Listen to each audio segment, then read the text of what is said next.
So, hello, Michelle. How are you today?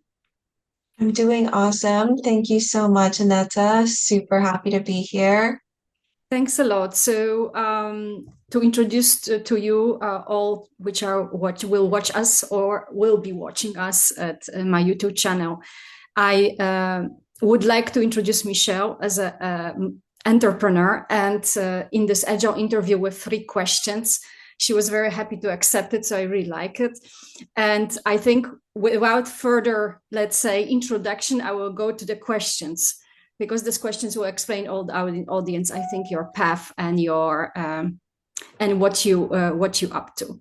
So the first question is related that I met Michelle recently online, and I was very impressed by her international mindset, also being founder and CEO of SAGELY.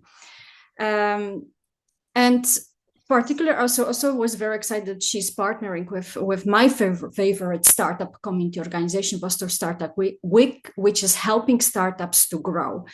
So, Michelle, the first question is related to it. So, could you please share with us your 3 unique personal strengths, which you think had the best impact on your personal entrepreneurial journey? Uh, I think probably strategic thinking is one of them. I have a background in strategy and operations and finance, so it kind of enables me to identify business opportunities, optimize processes, make a lot of like data-driven decisions. These are all things that I've been doing in my career for a fairly long time. Mm-hmm. Thank And you very much. second, Is there anything else you would like to yeah, add? I would probably say adaptability.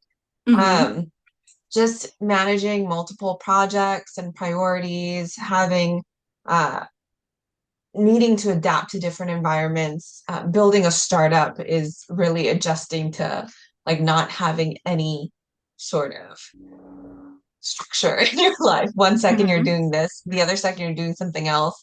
And so you need to be very adaptable. And Yeah, that's already naturally, I sounds think, as a for me as an agile person, very agile. yeah. So I'm glad that we resonate very much here, and we Yeah, so understand the power of adaptability in the business ecosystem, in the business overall. Yeah. definitely. And the last one is I would say like optimism. I'm generally a pretty happy person.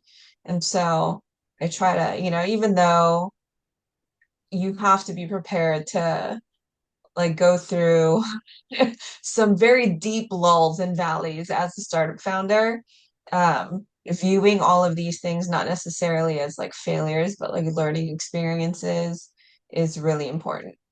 Mhm. Staying positive, you're your best cheerleader. Yeah, definitely Yeah. the smile can be our logo, right? So if we stay positive, part at least. So thank you very much for sharing it.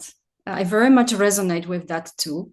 The second question is related to a little bit sharing also my perspective, but also hearing, of course, being very interested about your perspective on it. So as a European founder and CEO, I have learned myself a lot about the European business ecosystem. However, not so much yet on Asian business ecosystem. Uh, and based on your solid entrepreneur knowledge and experience, and you, since you also, we you base in Taipei, but also, you've been a lot of many years also spending in America. Could you please highlight 3 key differences between the European and the Asian ecosystem? Sure. Um, I would say the biggest difference is probably the funding landscape. In the US, we have it's primarily driven by private venture capital, a very developed like angel investor network. And because it's just a more developed ecosystem, we have generally a like higher risk for appetite, even though that's kind of changed given recent events. Um, I think in Asia, that funding landscape and the ecosystem is not as developed. So It's more government driven in countries like China, South Korea, Singapore, Taiwan, Japan. Mm-hmm. Private capital is growing, but it's definitely more cautious in the emerging Mm-hmm. markets. So Um, it's reminding me the European one, which is indeed yeah, also from my experience, similar. 7 years very cautious. So it's surprising that how Asian business ecosystem or and European resonate also with each other, or they are how close they are to each other in terms of VC and founding landscape. Yeah. Yeah, I could see that being the case too. Mm-hmm. Um, the second one, which I think will also have similarities, is probably market size.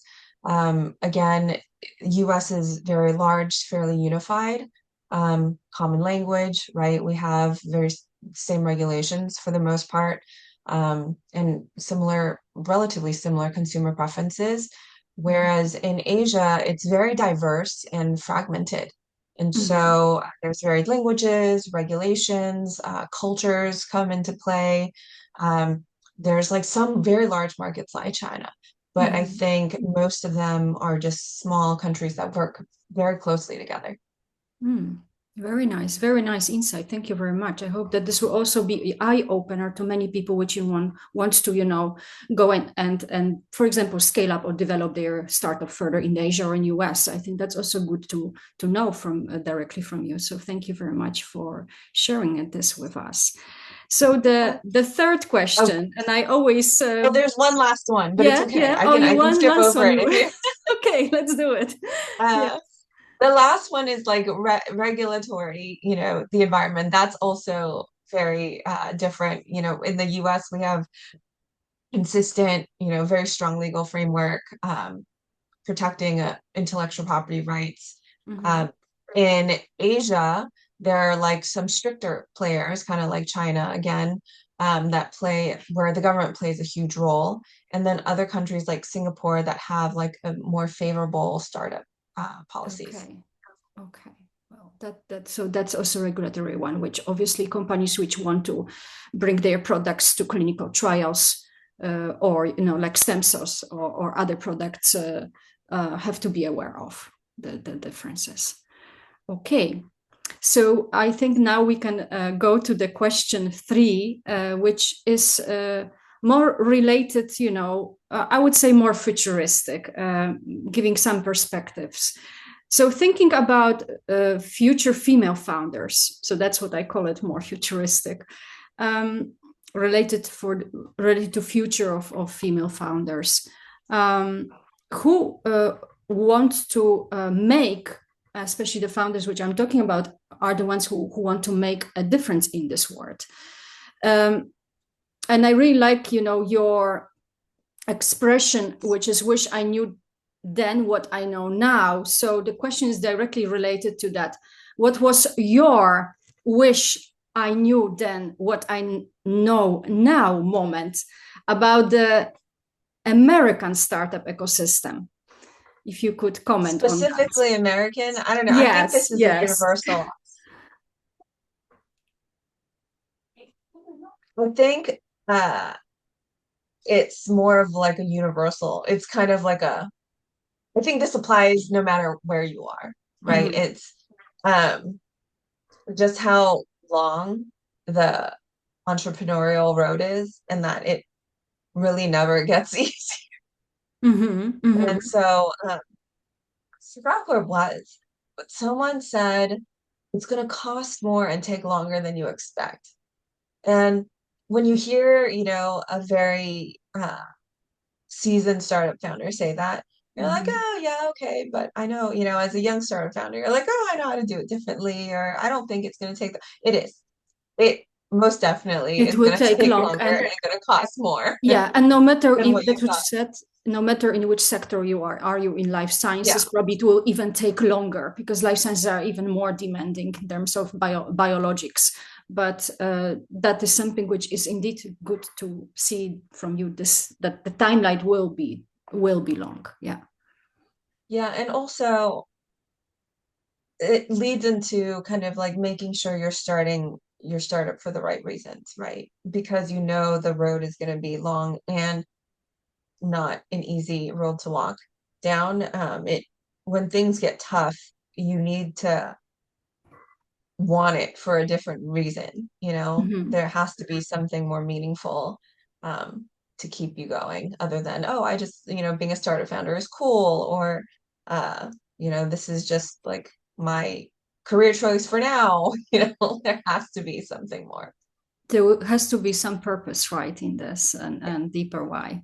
Okay. And for that, I think that also all the future female founders, no matter from which part of, let's say, I would say not only Europe, Asia, or, if we look at all different continents, are listening to us or will listen to us, they can also contact you, right? Because as I mentioned at the beginning, you as a SAGELY can help.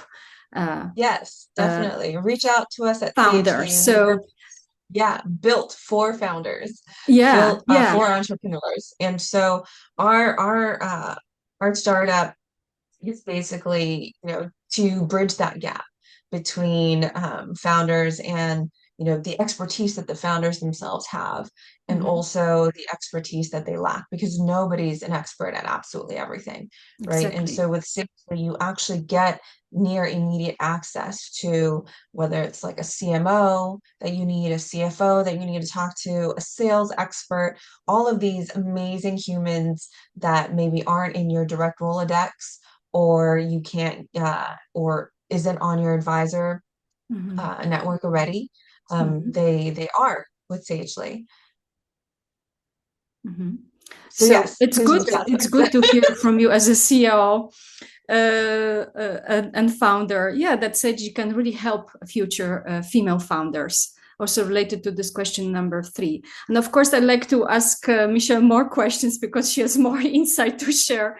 But I think if it's fine for you, Michele, shall we maybe share email, or maybe email of Seiji, or your email, so that especially for women, to support them in this entrepreneurship path, can they contact you? Yeah, I would love to. I Okay, would be happy great. to. So I cannot ask more questions because, as I said, we need to keep it short. Otherwise, maybe we will once organize live session. But I'm very grateful to Michele to be my guest here and being interviewed. Uh, and thank you for answering and giving advice, also all these tips, which are very important on this path, on this entrepreneurial path for all of us, and giving us perspective that this will take time. So it's good to be prepared for that. And Seiji definitely Yes. can help here. So yes, thanks a lot Thank you, for being Ananta. here and sharing your knowledge and your expertise. Yeah, thanks for having me. This So was fun. I see your smile still, so it looks like you very much enjoyed that. So it's good to see it. So thanks a Love what lot, I do. and yes, and I will. Have a good night. Yes, and I will put email in the comments, and Yep. so that everybody can reach you. So thanks a lot, and see you next time, and have a nice day. Bye. Bye.